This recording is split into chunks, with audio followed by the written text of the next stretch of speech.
Hey everyone, welcome back to Visual Novel Day. I am back with the roommates and we're going to get right into it.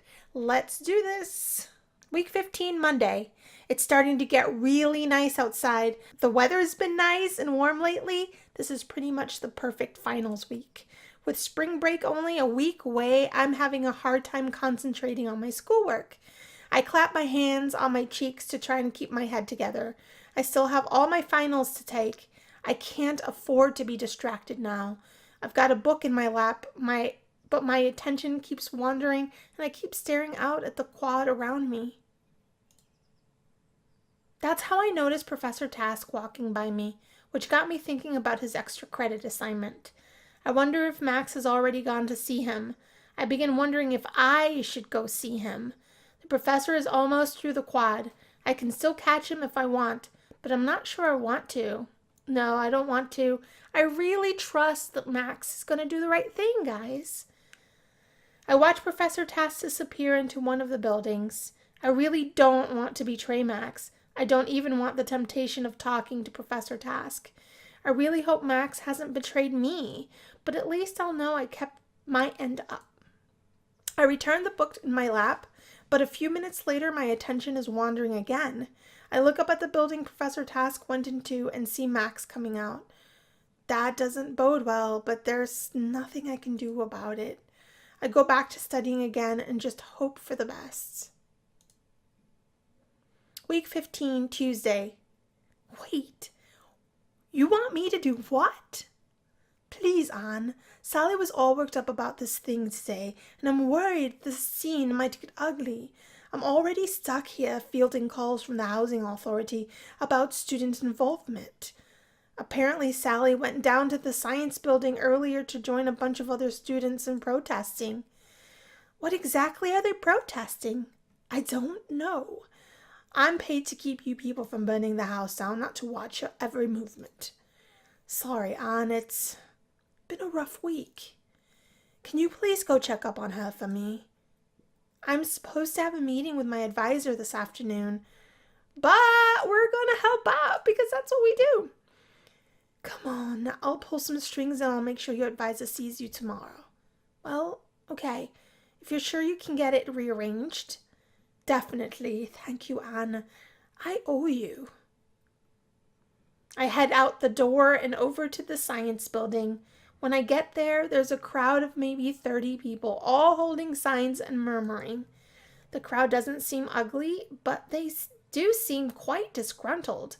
I can see a few campus security officers overlooking the crowd. I wonder where Sally is in all this.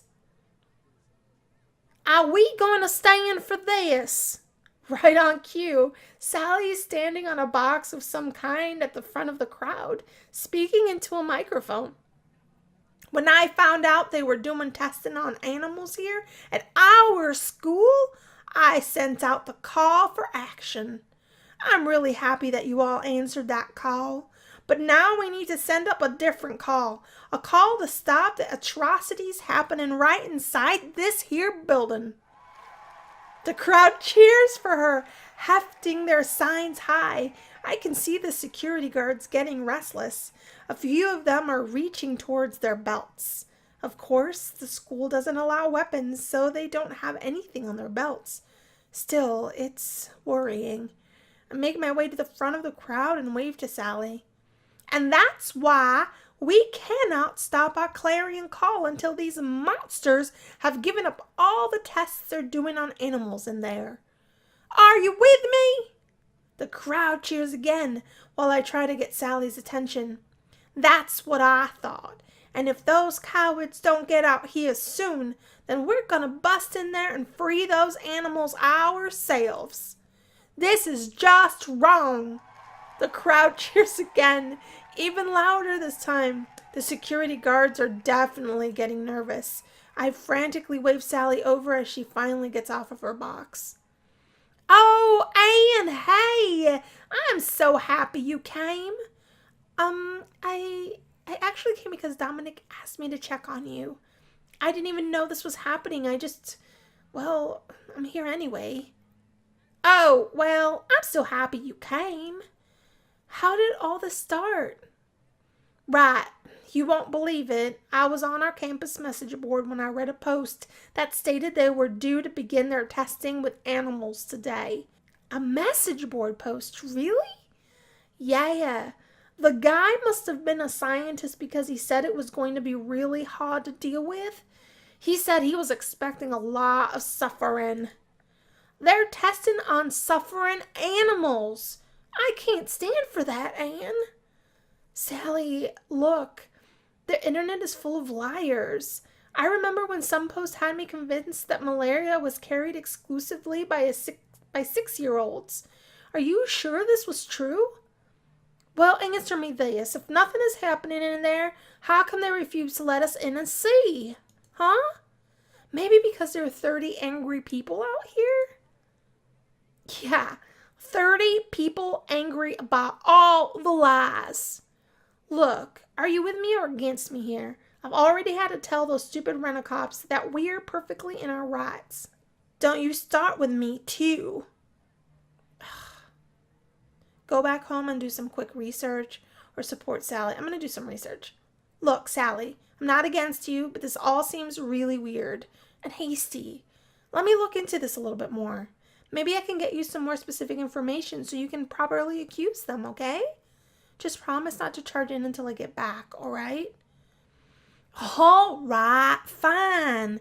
Just hurry. I can't stand to think of those animals in trouble. I run home with all my might. I know if I don't hurry, someone's going to do something stupid. As soon as I get in the door, I hurry up to my room. I know I haven't got much time, so I start searching through the college's message boards with fervor. Let's see, here we go. Found the original message. Starting testing on animals today. I hate it. So much suffering, but it's all in the name of science. We've got the grant. Better make use of it. What grant is this? I fish through various campus news articles, tracing links and keywords back until I find the source of the grant and what the research is for. When I do, I slap my palm to my face so hard it actually hurts. I print the article and rush back out the door. I really can't believe this is happening. I'm sure once Sally understands, she'll feel the same way. Back at the protest, I can see I'm just in time. Up in the front of the door to the science building, I can see Sally bullying a short guy with glasses who seems to be from the science building. He seems familiar, but I can't place him right now. This is your last chance, Butch. Come clean about your hideous experiments. I'm telling you, there are no hideous experiments in here. Everything in here is perfectly safe and approved. Oh, like I'm going to believe you when there's suffering going on. Actually, Sally? Oh, Anne, come on. Let's force this little weasel to open up. Before she can say another word, I shove the article in her hands. She looks at me inquisitively, but starts reading it.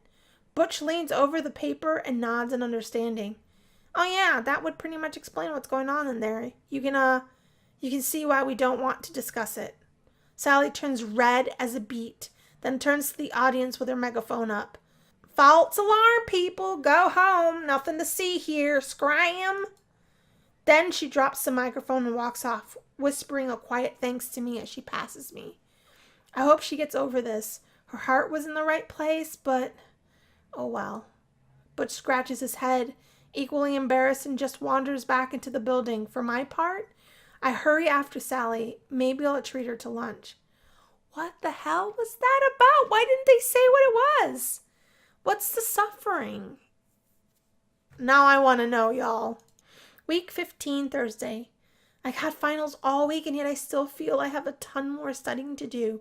Everyone in Latin House is hard at work, trying to get their last studies sessions in. Isabella's been locked up in her room since dawn. Sally's barely been outside to walk her dog. Even Rakesh is. As I look into Rakesh's room, I'm actually not sure what Rakesh is doing. He appears to be doing a kind of headstand on his books. Rakesh, I think you got less money from the student bookstore if you ruined the book. Unfortunately, I think I startled Rakesh as he crashes to the ground. I briefly consider running before he recognizes me. Are you okay, Rakesh? I didn't mean to startle you. I am fine, thank you, Anne. I was trying to study. Were you trying to learn by osmosis, Rakesh? Certainly not. I am not a buffoon. You you know osmosis doesn't actually work like that, right? But what about if Rakesh, unless you become an amoeba since the last time we spoke, I don't think osmosis is going to help you out much. Did you really think it would work? Not really, no. Well, then, I guess we'll have to figure out a different way for you to learn the material. I suppose I really must rely on other methods to learn. Well, what do you have in mind, Nan? Well, what's the subject? It is it is for biology. I need to pass a class that my grades reflect that I am doing well on my proper curriculum. It's important to my parents that I try my best to become a rich American trained doctor. Well, if it's important to you, let's do it. We'll study so hard you'll be spouting biology lessons in your sleep. We can do it, Rakesh. Yes, we can beat this test together. Rakesh and I gather up all of his notes that he has taken during class this quarter. Unfortunately, given his terrible attendance record, his notes really aren't much. Of course, it doesn't help that half his book is covered in doodles and drawings and just splotches of color. We spend a few hours comparing his notes to his textbooks and mostly just studying the things that his class has been going over the past quarter. After a while, Rakesh's attentions begin to drift. He just can't concentrate on the subject for that long. I get his attention back a few times, but he's beginning to lose it. I know he's trying really hard to keep his parents happy. I just want to help him out. It's clear Rakesh is losing interest, though. I need to do something to clear his head so he'll study more. Let's do an art activity. Okay, Rakesh, grab a set of your markers. I need to go make a copy really quick. Yes, markers! That sounds perfect. Rakesh busies himself with distracting drawing. Meanwhile, I grab his book and wander over to Dominic's room. He agrees to let me use his computer, scanner, and printer for a few moments. A few minutes later, Rakesh is happily sketching a landscape picture. His markers are on the side for now as he plans out his move. I quickly swoop him and pick them up. Here you go, Rakesh. Try with this instead. I hand him my work. I've basically created a map of the body with numbers corresponding to certain places and concepts. It's almost like a paint by numbers kit. Rakesh eyes the sheet curiously, then looks over to where the markers are by me. It's simple, Rakesh. You can only color it in with the appropriate color, and you'll only know which color is right if you can figure out the concept going on in the area. I know you won't leave that poor creature devoid of life and color, will you? There's no way you can leave that poor soul lifeless and barren, could you? I see the firelight in Rakesh's eyes and smile to myself. Yes, I must bring fire to this page, where there is only void. But quickly, he is a very demanding specimen. How should I proceed? For the next several hours, we associate certain biological concepts with colors that get to be used on the diagram drawing I'd done. It works better than I thought. Honestly, my original numbers are quickly discarded as Rakesh began to weave the colors together where concepts overlapped. Cellular mitosis fell under a light blue category. The osmosis we'd been talking about earlier ended up a dark green, and eventually every color of marker was intertwined. Finally, Rakesh holds up his masterpiece, a complex twist and turn of colors going in every direction. It almost looks like a tie-dye. Unless you know something's there, then you can see the pattern somewhat emerge. I don't know, Rakesh. You've got some purple there around his arm. That can't be right. What? That is the area that would contract under electrical stimulus. It is where it should be. I couldn't help but clap my hands excitedly. Perfect, Rakesh. Just remember that drawing when you take your test. You'll do great. Rakesh looks from the drawing to me and back. He seemed almost shocked before breaking out into a wide grin. I think he'll be just fine. Oh, that was perfect. She's going to be a great teacher, don't you think?